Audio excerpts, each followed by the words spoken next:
Welcome, ladies and gentlemen, to the company update for Aurania Resources.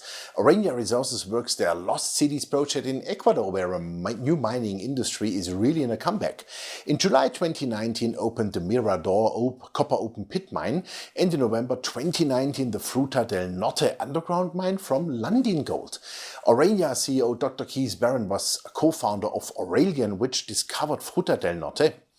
Aurania's president Richard Spencer led teams responsible for San Carlos, Panantaza and the Mirador porphyry copper deposits. The company is listed under symbol ARU on the TSX Venture and has 40.6 million shares outstanding and fully diluted 45.7 million shares. The company has $4.5 million in debt, but this is with the CEO Dr. Keith Barron, who holds over 51% of the shares, so in good hands. Aurania's exploration approach is driven by colonial Spanish documents describing the lost cities of Logroño de los Caballeros and Sevilla de Oro, which were gold mines that operated between 1562 and 1600. A map from 1574 shows the approximate location of these two mines. Aurania's management team believe that these lost cities are located within the company's large concession area. The concession block lies on trend of the Condor gold-copper belt. This is a well-endowed gold-copper belt that contains 26 million ounces of gold and 36 billion pounds of copper so far. The idea is to prove that it is the same geology, meaning a similar mineral deposit potential. Well, guys, we will see. The company offers a lot of exploration opportunities, and we can summarize it in 5 characteristics. They have the chance to find the old Spanish gold mines, epithermal gold, copper silver hosted in sediments, copper porphyries and silver zinc lead. With usage of the LIDAR technology, they were able to discover an old Spanish road 2.5 kilometers long segment.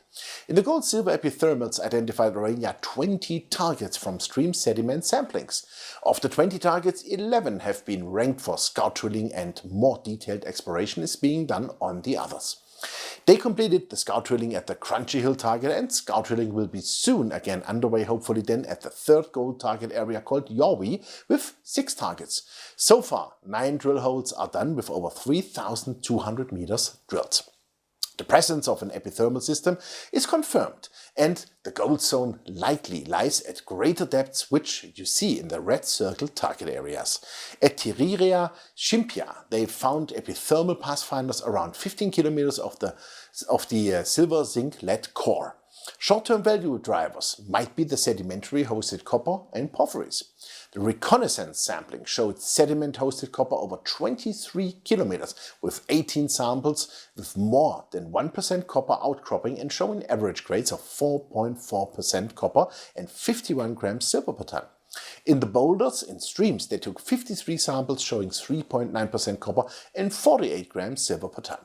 The sedimented hosted copper shows a large analogy to Ivanhoe's Kakula deposit in the DRC, meaning the Democratic Republic of Congo, which is one of the largest copper deposits in the world.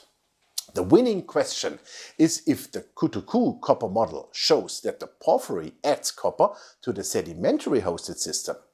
They found here a sample with 6.4% copper and 48 grams silver per ton in the sandstone with carbonized plan fragments.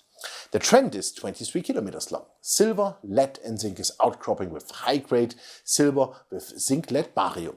It is inexpensive exploration to add value, and the trend is 15 kilometers long. Next steps overall would be the completion of the blanket coverage of the concession area with stream sediment sampling to maintain concessions that contain prime targets and to drop low potential parts of concessions to reduce annual concession fee to the government of $10 per hectare. At Gold Silver, they want to continue the drilling of the epithermal targets with 1 rig to remain focused on scout drilling of the gold targets. For the sedimentary hosted and porphyry copper projects, they want to determine the continuity of the copper-silver through fieldwork, and once the continuity was demonstrated of the sedimentary hosted copper-silver, then scout drilling should follow on Kirus, Zenken and the Yempe areas. Soil sampling on the porphyry targets followed by scout drilling is also in the planning. For the lost cities, they will follow the Spanish road and incorporate the LIDAR data.